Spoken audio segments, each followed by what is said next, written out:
to Aaron's Book Club, the fastest growing book club in the UK, a business book club that helps people implement change via reading.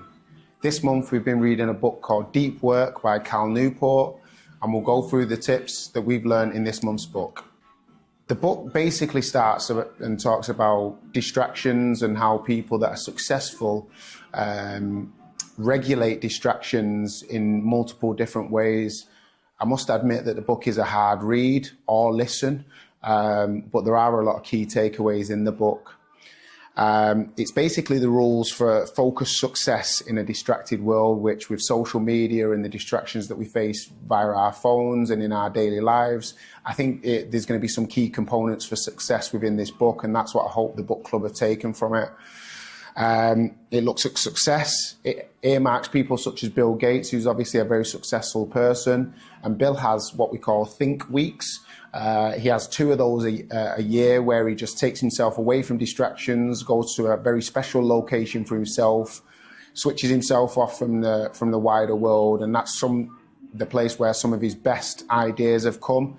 I think that's a fantastic strategy. Not everybody can obviously do think weeks, but periods of time or days or hours, I think will be very important for those people that are trying to move forward within their life. We talk a lot about deliberate practice in this book. We live with distractions, but in order to be an expert at anything, you need 10,000 hours of purposeful practice to be world class. And it's important that within this distracted world, we get some deep work in on whatever we decide our perfected craft is going to be.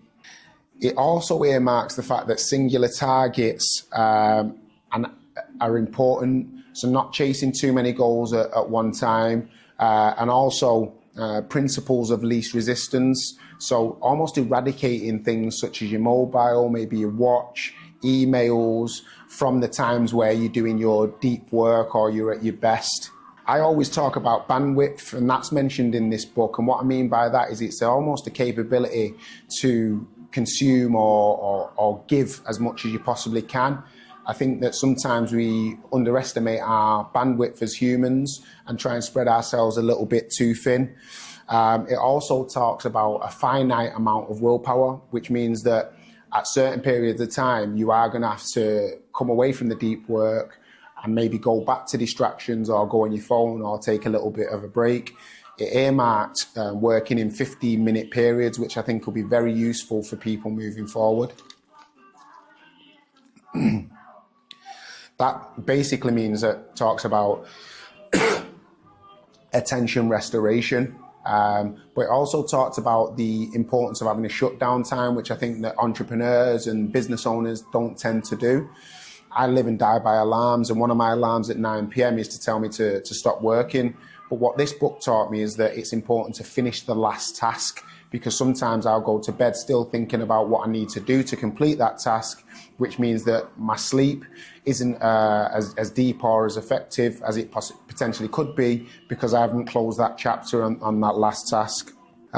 We also looked at focusing on high impact, identifying where the most impact is going to be and allocating deep work time to those high impact issues.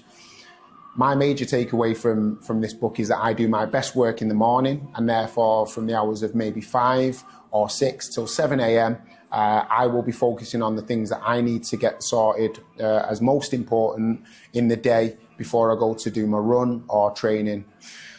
As I said at the start, this was a difficult read for many, a difficult listen at times, and that probably proves that we are distracted.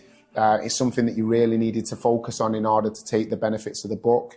Overall, I'm going to give it a 7 out of 10. I think that there are some key takeaways, but I do thoroughly understand that some people will struggle to get into this book or complete the book in its entirety. A lot of the book's best points come towards the end of the book as well, which is something that I would want people to know.